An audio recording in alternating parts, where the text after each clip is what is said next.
هەرکوێکەن و بینەری زوومن ئەم کاتان باش ئەمڕۆ لە پەرلەمانی عێراق هەمواری یاسای دامەزراوەی شەیدانی عێراقی کرا.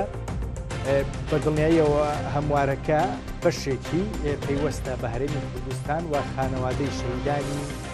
کوردستانەوە بە تایبەتی ناوچە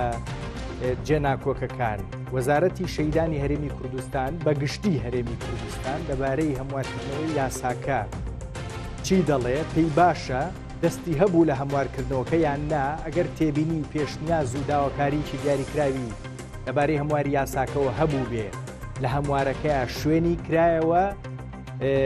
یان نا؟ ئەو ئیمتیازانەی کە دەدرێ بەو خانەوادانەی هەمواری یاساکەیان درێتەوە چین و چینین، هەم دارایی هەم معنەوی. پرسێکی دیکەکە هەیە لە تایبەت بە هەرێمی کوردستان مەسلەی زیندانیانی سیاسی و هاوتاکردنی موچەکانیانە. ئەمانە هەمووی لەگەڵ ئەحمەد مامڕەسوول بەڕێوەبەری گشتی خزمەتگوزاری شەیدان و زیندانیانی سیاسی هەرێمی کوردستان گفتوگۆکەم بەڕێزیان لە هەولێرەوە میوانی زوومن. بەڕێز ئەحمەد سڵاوت لێبێ، وادارم زۆر باشبی بەخێر بێی بۆ زووم. ئەو یاسایی ئەمڕۆ لە عێراق لە پەرلەمانی عێراق کاری لەسەر کرا، چی بۆ کورتێدایە؟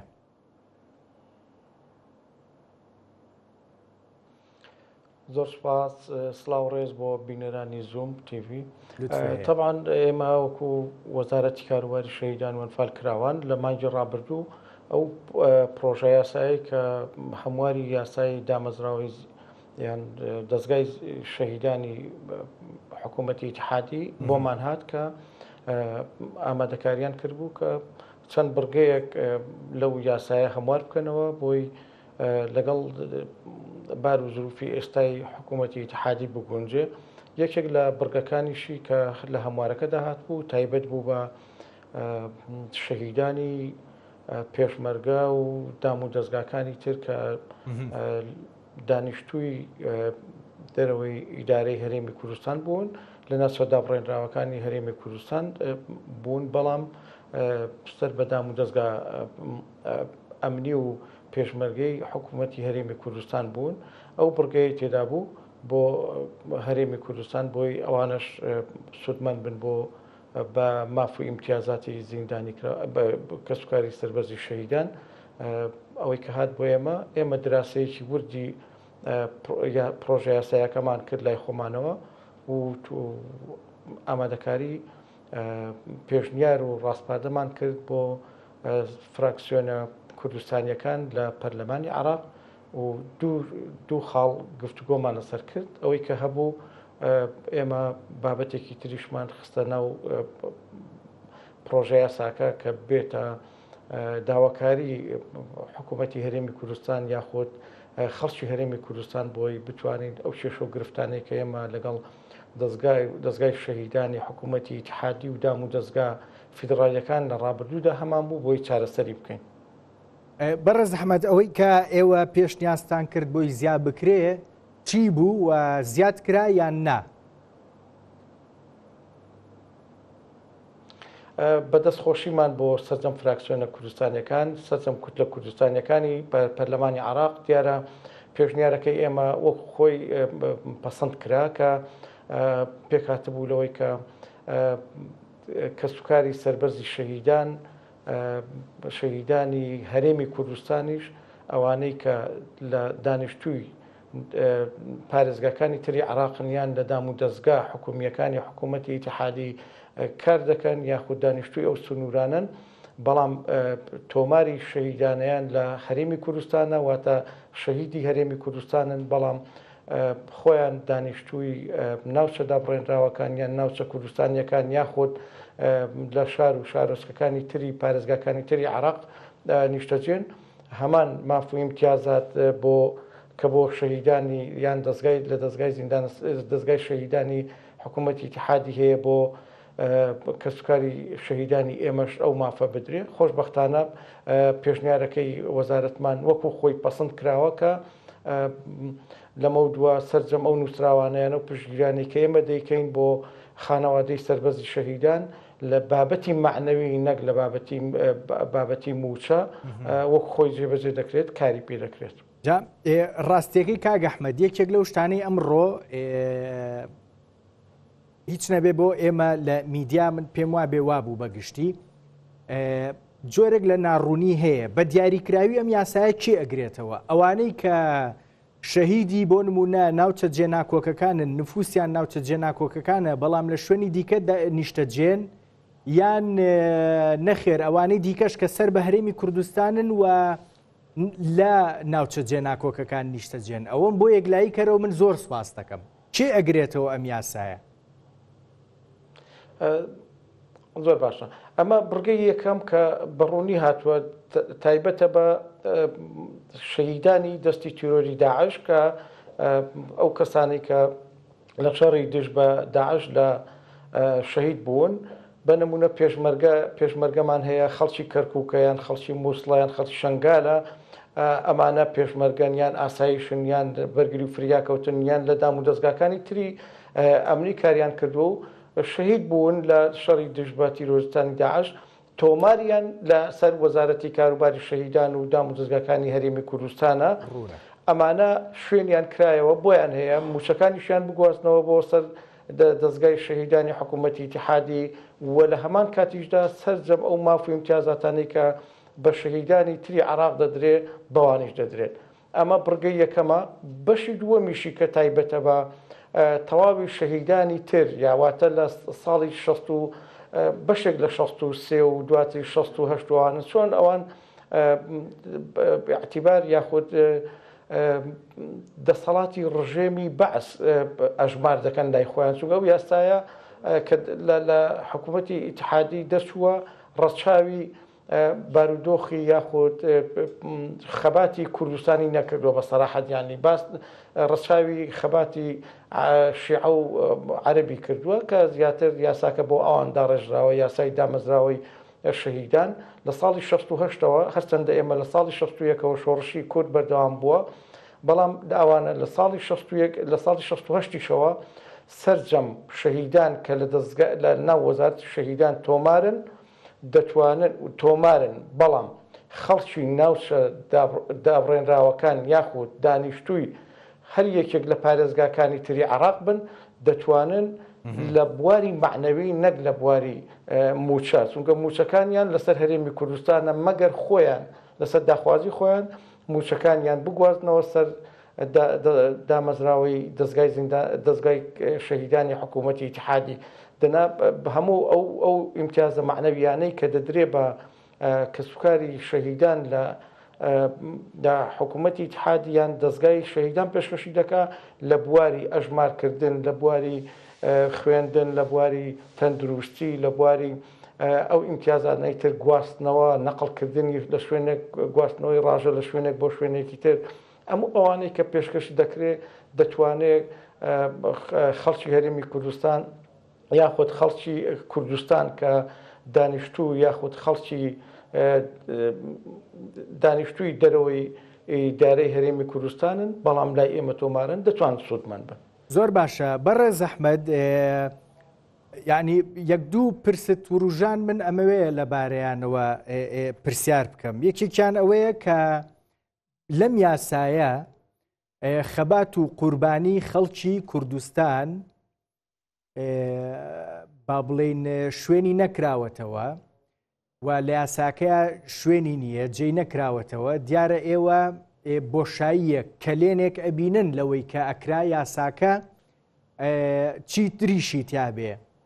یان چۆن ئەم گرفتە ئەم کەلێنەی حەل کردبێ چارەسەر کردبێ ئێوە کاتێک کە پرۆژە یاساکەتان بۆ هاو پێشنیازتان کرد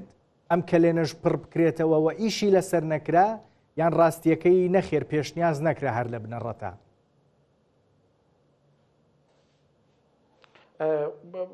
وەڵا پێم خۆشە پێشینەیەکی ترت بێمە لەسەرم بابەتە بۆنە دیارە ئێمە وەکو وەزارەتی کاروباری شەهیدان و ئەنفالکراوان پێشتر کۆبوونەوەمان کردووە میوانداری سەرۆکی دەستگای شەهیدانی حکوومەتی ئیتیحادیمان سەرۆکی لیژنەی شەهیدان و زیندانە سیاسەکان لە پەرلەمانی عراقمان کردووە وفدێکی باڵایان بە سەرۆکایەتی سەرۆکی لیژنەکە هاتووە لە وەزارەت شەهیدان کۆبوونەوەیەکی چەند سەعاتی کراوە لەگەڵ جەنابیان یەکێک لە تەورەکانی کۆبوونەوەکە کە ئەوان هاتوونە دوو یاسای بزدە دوو یاسایان هێنا بۆ بابەتی گفتوگۆ یەکێک لە یاسای یەکیانەوە بوو یاسای شەهیدان بووە یاسای تریشیان ئەوەی زیان لێکەوتوانی دەستی ڕژێمی بەعسی ڕووخاو بووە گفتوگۆی تێروتە سەرمان کردووە و کارمان کردووە بە هۆکاری جیاوازی زۆری سنفی شەهید یاخود جۆری شەهید لە هەرێمی کوردستان و لە حکوومەتی ئیتیحادی ئەمە پێویستی بە هەمواری بنەڕەتی یاساکە هەیە بۆیە ئێمە گفتوگۆمان سەرەوە کرد لە ئایندەیەکدا لە ئایندەیەکی نزیکدا ڕێکەوین کە لیژنەیەکی هاوبەش بۆ نووسینەوەی یاسایەکی تایبەتمەند بۆ تەواوی عێراق بۆی بتوانین تایبەتمەندەکانی هەرێمی کوردستان لە بەرچاو بژیرێ چۆن لە دەستوری هەمیشەی عێراق باس لە تایبەتمەندەکانی هەرێمی کوردستان کراوە ئێمە لەو پرۆژە یاسایی کە ئامادەی دەکەین جارێکی تر بە هاوبەشی کە پێشتریش گفتوگۆی تێروتەسەلی لەسەر کراوە بە سەرۆکایەتی سەرۆکی دەستگای شەهیدانی ئەو کاتەی دەستگای شەهیدانی حکوومەتی ئیتیحادی لیژنەیەک تایبەتمەند بە ئەمری دیوانی 98 دامەزرا بۆ هەمواری یاساکە یەکێک لە تەوسیاتەکانی ناو ئەو لیژنەیە ئەوە بووە کە یاسایەکی تایبەتمەند یاخود یاسایەک دابنرێ کە سەرجەم خەڵکی عێراق لە هەموو پارێزگاکانی تێدا سوودمەند و تایبەتمەندەکانی هەرێمی کوردستانی لەبەرچاو بژیرێ و کە وەکو کورد لەگەڵ تەواوی ڕژێمەیەک لە دوایەکانی عێراق کە حکومیان کردووە لە عێراق تا ڕوخانی ڕژێمی دیکتاتۆری سەدام حوسێن ئێمە خلافمان لەگەڵ یە بۆ شۆڕشی کورد بەردەوام بووە لە ساڵی 61ەوە ئێمە بەردەوام شۆڕشمان کردووە بۆیە ئامادەکاری دروستمان بۆ بابەتەش کردووە. زۆر باشە من ئەمیز پرسیار بکەم کە بۆچی هەرێمی کوردستانی نەگرتەوە ئەم هەمواریان ئێستا مە قسێکی باشە کاڵەی ئیش لەسەر یاسایەکی دیکا کرێ و بەگشتی شەهیدانی هەموو عێراق بگرێتەوانێ گشتگیرتر بێ بە هەرێمی کوردستانیشەوە ئەمە کێیەکەن هیچ شتێک دیارە کاک ئەحمەد یان دیار نییە ئەمە یەک دوو ئەم یاسایی زیان لێکەوتوانی دەستی باسیش پرسێکی گرنگە لەمایە شوێنی دیکە بۆ هەرێمی کوردستان بۆ شەهیدان و زیان لێکەوتوانی دەستی بەعس ئەکرێتەوە چۆن کاری لەسەرەکرێ ئەمەیان جوابی هەردووکیمەوێ ئەزێت نەبێ. بەڵێ ئێمە لە ئایندێشی نزیکدا ئینشاڵڵا کار لەسەر ئەو پرۆژە یاسایە دەکەین بۆی کۆبوونەوەی هاوبەش لەگەڵ دەستگای شەهیدان و دەستگای زیندانە سیاسەکان ئەنجام بدەین چونکە چەند پرسێکی جیاوازمان هەیە لە دەستگای شەهیدان پرسی گۆڕە بە کۆمەڵەکانمایە پرسی زیان لێکەوتوانمان هەیە لەگەڵ دەستگای زیندانە سیاسەکانیش پرسی زیندانیانی سیاسیمانەیە کە پرسێکی زۆر گرینگە کاری زۆر جدی لەسەر کراوە با من وەڵامی ئەوەت بدەمەوە کە ئەوەی بابەتی زیان لێکەوتوان پێشتر یاسای ژمارە 16 هەبوو کە یاسای ژمارە 16 تایبەت بە زیان لێکەوتوان بوو بەڕاستی ئەو یاسایە پێشنیاریان کردووە کە یاسایەکی تازە شوێنی ئەو یاسایە بگرێتەوە بەداخەوە ینی بەهۆی هەندێک لە ئەو لیژنانەی کە دروستیان کردووە بۆ هەرێمی کوردستان ینی پێشم وایە بە ئەنقەس نایانێشتۆ خەڵکی هەرێمی کوردستان تێیدا سوودمەند بێ بۆیە ئەم جارەکە پرۆژە یاسایەکانێنا ئێمە زۆر بەجددی وەک وەزارەتی شەهیدان چەندین کۆبوونەوەمان لەسەر کرد و ڕاو سرنجی خۆمان لەسەر یاساکە بەڕسمی بە فەرمیدا بەڕێز ئەنجومەنی وەزیرانی هەرێمی کوردستان لەوێشەوە بەڕێکراوە بۆ فراکسیۆنە کوردستانیەکان و سەرۆکایەتی پەرلەمانی عێراقی فیدرال کە ڕەچاوی تایبەتمەندەکانی هەرێمی کوردستان بکرێ بۆیە کۆبوونەوەشمان لەگەڵ سەرۆکی یاخود سەرۆکی لیژنەی شەهیدان و زیندانە سیاسیەکان و جوان لێکەوتان لە پەرلەمانی عێراق زۆر ئیجابی و زۆر باش بوو کە لەسەر ئەم بابەتەش ڕێککەوتین کە ڕاوسرنجەکانی ئێمە بەڕێکراوە و ئەم یاسای تازەدا دەندرێ وا ڕێکخراوە کە لیژنەکانی تۆماری قەرەبووکردنەوە بەڕاستی لە پارێزگاکانی هەرێمی کوردستان لە چوار پارێزگاکانی هەرێمی کوردستاندا بنرێکە ئەم لیژنەیەش سەلاحیەتی هەبێ و داواشمان کردووە لە یاساکەدا کە ئەمە پێویستە بودجەی ئەم قەرەبووکردنەوە بێتە بودجەیەکی سیادی لە چوارچێوەی بودجەی هەرێمی کوردستان و حکوومەتی ئیتیحادی لە بودجەیەکی سیادی چۆن زیان لێکەوتوان یاخود دەوڵەتی کوێیت قەرەبووی وەردەگرتەوە لە بەهۆکاری زیان لێکەوتنی لە ڕەفتار و کارە دڕندەکانی ڕژێمی وعد بەرامبەر بەکوێن بۆیە بەڕاستی خەڵکی کوردستانیش هیچی کەمتر نییە ئەوەی کە ئێمە دراسەمان کرد بوو لە ڕابردوودا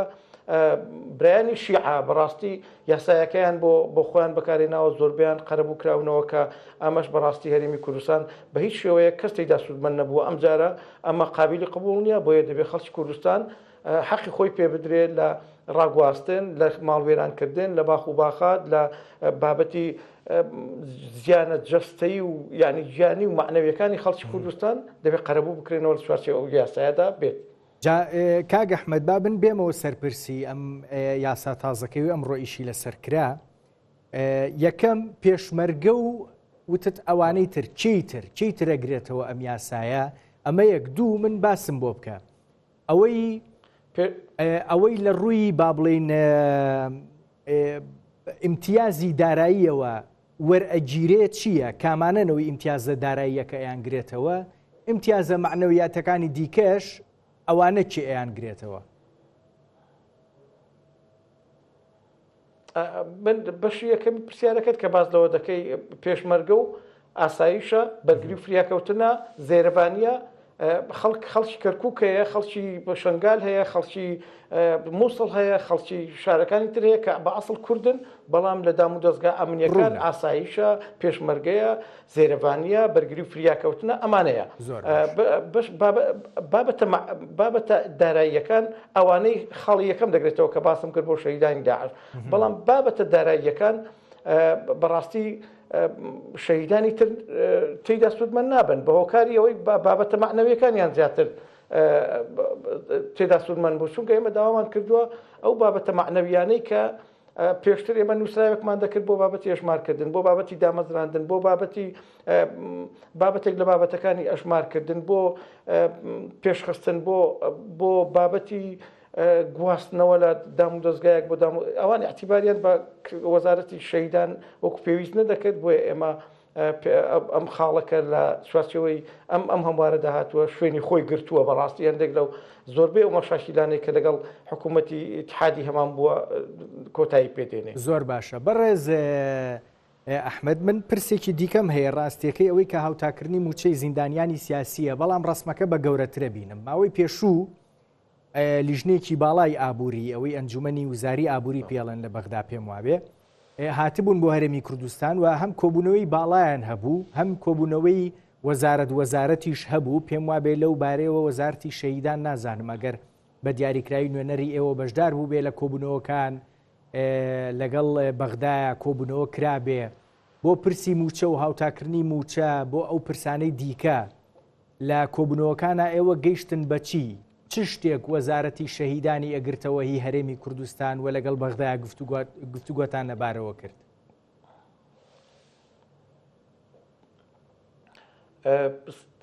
بابەتی زیندانیانی سیاسی بەڕاستی بابەتێکی زۆر گرنگە ینی ئەمە وەکو وەزارەتی کاروباری شەهیدان ئەولەویەتی کارەکانمان بۆ هاوتە بابەتی منحەی زیندانە سیاسەکان و بۆ هێنانەکەی دادپەروەری لە نێوان زیندانە سیاسەکانی هەرێمی کوردستان و حکوومەتی اتحادی لە ساڵی 2010 کە جەنابی سەرۆک مام جەلال لە بەغدا بووە ئێمە 2009 ئەوانە جەنابیان ینی هەوڵی جدی بۆ داوین دواتر ئێمە لە ساڵی 2010 جارێکی تر سەرۆکایەتی وەفدێکم کردووە بۆ بەغدا وەکو هەرێمی کوردستان من بەشداریم کردووە لە سەرجەم ئەو دانووسانانەی کە لەگەڵ حکوومەتی اتحادی کردوانە لەسەر بابەتی گواستنەوە نەکاوتاکردن گواستنەوەی دۆستی زیندانە سیاسیەکان بۆ سەردەستگای زیندانە سیاسەکانی حکوومەتی اتحادی خۆشبەختانە هەنگاوەکانی گواستنەوەی دۆستی زیندانە سیاسەکان بۆ سەردەستگای زیندانە سیاسیەکان لە 180 ڕێکارەکانی تەواو بووە ئەم وەفدەی کە جەنابەت باست کرد بۆ هەرێمی کوردستان کە هاتوون بەڕاستی هیچ بابەتێکیان پەیوەندی بە زیندانە سیاسیەکانەوە نەبووە ئەو کێشانەی کە هەبووە کێشە داراییەکانی هەڵپەسیراوەکانی بابەتی گومرگ و بابەتەکانی باز و بابەتی ترکە بابەتی موچە باسکراوە ئەمە گشتی بوونە لەسەر وردەکاری بابەتەکان پەیوەندی بە وەزارەت شەهیدان و منحەی زیندانە سیاسیەکانەوە نەبوو دوور و نزیک یعنی بووە ئێمە کاگ ئەحمەد ڕاستیەکەی لێرە با من یەک پرسیار پێشنیارمان کرد کە باش با من یەک پرسیار بکەم تۆ دواتر ئەو قسەی کە ئەدویست بیکەی ئەویشم بۆ بکە ئەنی ئێمە چین و توێژی جیاوازمان لە هەرێمی کوردستانەیە وردە و پرسی هاوتاکردنی موچەکانیان لەگەڵ هاوتاکانیان لە عێراق قسەی لەبارەواکرێەوە وردە وردە جێبەجێکرێ. من بۆیە ئەم پرسیارم کرد بە دڵنیایی وەزارەتی شەیدانیش موچەخۆری هەیە، چین و توێژی دیاریکراوی هەیە بۆ ئەوەی زیندانیانی سیاسیش کەوتە بردننی دۆستەکانیانە بۆ بەغا نەک هاوتاکردنی موچەکانیان. بۆ ئەوانەی دیکە شوایە من بۆیە ئەم پرسیارم کرد.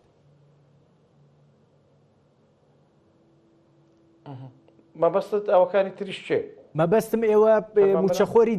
جیاوازتان هەیە، ئەم زیندانی سیاسیتان هەیە، ئەم کە سوکاری شەیدان و ئەنفالیشتان هەیە. بەڵێ بەڵێ من ئەوەش جوڵام دەدەمەوە ببوورە. دیارە تایبەت بە دۆسی زیندانە سیاسەکان ڕێکارەکان زۆربەی تەواو بووە لە نووساوێکمان کرد بۆ گواستنەوەی کە بەڕێز ئەنجومەنی وەزیران ڕەزامەندی لەسەرداوە لەسەر بابەتی گواستنەوە بۆ سەر دەستگای زیندانە سیاسەکان لە ڕێی نوێنەرایەتی حکوومەت یاریمی کوردستان لە بەغداوە ڕێکارەکانی بڕیوە. دواتر وەڵامیان داوینەوە کە پێویستی بە ڕێکەوتنی سیاسی هەیە. ئەم بابەتە بابەتێک بووە کە ماوەیەکی زۆر دوور و درێژی خایاندووە و هەندێک لایەن و فراکسیۆنەکان و بەڕاستی جێی ئاماژەشە من نێشارمەوە تیمی وەزاری یەکێتی و تیمی پەرلەمانی یەکێتی نیشتیمانی کوردستان دەورێکی باڵایان دیوە کە هاوکاری ئیشکارەکانی من بوون لە بابەتی گواستنەوە لە بابەتی سەرخستنی دۆستیەکە. بۆیە ئەمەی کە ئێستا هاتوێتەوە بۆ هەرێمی کوردستان و حکوومەتی هەرێمی کوردستان ئەوەیە کە جێی دڵخۆشیە. ئێمە لەو چەند ڕۆژەدا گفتوگۆمان لەگەڵ سکرتاریەتی ئەنجومەنی وەزیران و دیوانی ئەنجومەنی وەزیران و فەرمانگەی هەماهەنگی و بەدواداچوون لەگەڵ وەزارەتی دارایی و وەزارەتی شەیدانیش کۆبوونەوەی هاوبەشمان کردووە بۆ بابەتی نەخشەڕێگای گواستنەوەی دۆسی زیندانە سیاسەکان بۆ سەر حکوومەتی ئیتیحادی بۆی بتوانین بانجایم بگەێنین. بۆ ئەم بابەتە لەسەر سیغەیەکی نووسراوێک ڕێککەوتوین. جا زۆر بە کورتی کاک ئەحمەد ئەگەر ئەمە بکرێ زیندانیانی سیاسی چی سوودمەندی چییە بن چیانە گۆڕێت؟ بە کورتی سپاس دەکەم.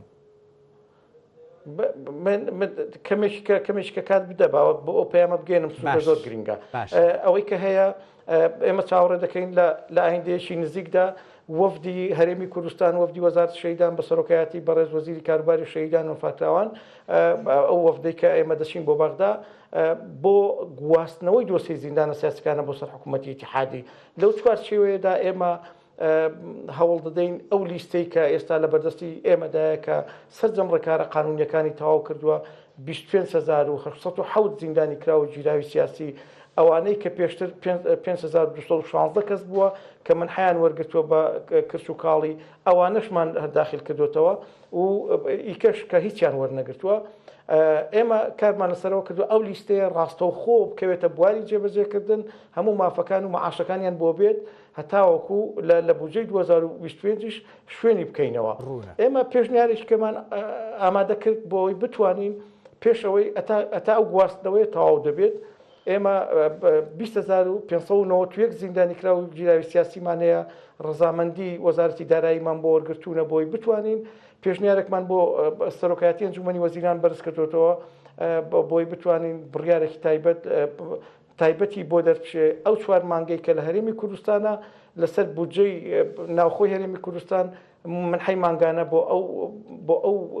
توێژەی زیندانە سیاسەکان کە 20,591 کەسە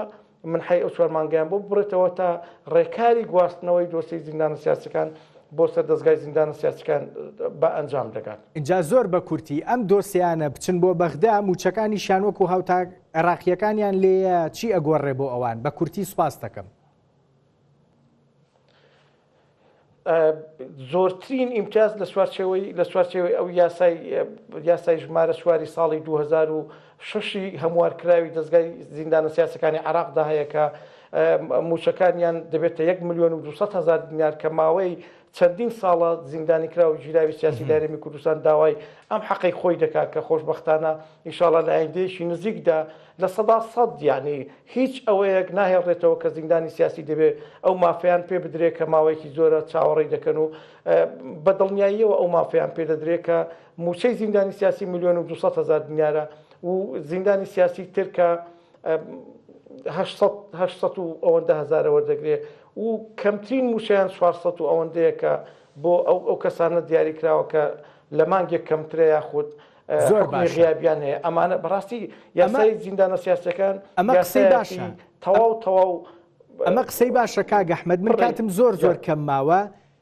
کەواتە هاوتاکردنی موچەی ئەوانەی دیکەش کە سوکاری شەیدان و ئەنفالوانی دیکە کە لە چوارچەوەی وەزارەتی کاروباری شەیدان و ئەنفالکراوانی هەرێمی کوردستانن دەکەوێتە چوارچەوەی ئەو یاسایی کە قەرارە وتت لە عێراق ئیشی لەسەر بکەین و یاسایەکی نوێ دەربکرێ وایە؟ بەدڵگاییەوە ئەمە بۆیە دەکەوێتێت لەبەرەوەی جیاوازی یاساییمان هەیە بۆ شەهیدان بەس بۆ زیندانی سیاسی جیاوازی یاساییمان لە 95 جیاوازیمان نییە لە 5 شەمانەکە ئەمە ڕێژەیەکی زۆرەکە هەر زۆر باشە جا ئەخیر پرسیار ئەو ژمارەی ئێوە لەبارەی زیندانیانی سیاسی باسی یەکەن و بردووتانە داوتانە بە بەغدا پێی ڕازیە ئۆکەی لەسەر کردووە یان ئەڵێ زۆرە بە کورتی نا زۆر نییە لە بەغدا 350,000 زیندانی کرا و جیاوی سیاسی نووسراوە یعنی ئەمە بەڕاستی ناکرێت مێژوو ئەرشیفی خۆمان کەم بکەینەوە ئێمە بە درێژایی مێژوو خەباتمان کردووە دژی ئەو ڕژێمە دیکتاتۆریانێت لە دوایەکانی عێراق ینی ناکرێت ئەو مێژوو ئەرشیفەی کە هەمانە بە کەمی بزانین ئەمە مێژووی گەلێکە گەلی کوردستان بە درێژایی مێژوو خەباتی کردووە ئەشکەنجە دراوە ئازاد دراوە گیراوە کوژراوە شەید کراوە شیمیاباران کراوە ئەنفال کراوە لەم پێناوەدا بەس ڕزگار بووە نیشاڵاوی ئەنفال نزیکەی 15,000 کەسمان هەیە بەس ڕزگار بووە نیشاڵاوەکانی ئەنفال کە باسی لێوە دەکەن بەڕێز ئەحمەد ئێوە بەردەوام بن لە بەرگریکردن لە مافی ئەو خەڵکەی کە شایانی بەرگری لێکردنن ئێمەش لە میدیا چیمان بێ بگرێ بە دڵنیاییەوە پشتگیری هەوڵەکانی ئێوە کەین ئەحمەد مامڕەسوول بەڕێوەبەری گشتی خزمەتگوزاری شەیدان و زیندانیانی سیاسی لە وەزارەتی کاروباری شەیدان و ئەنفالکراوانی هەرێمی کوردستان زۆر سوپاس دەکەم.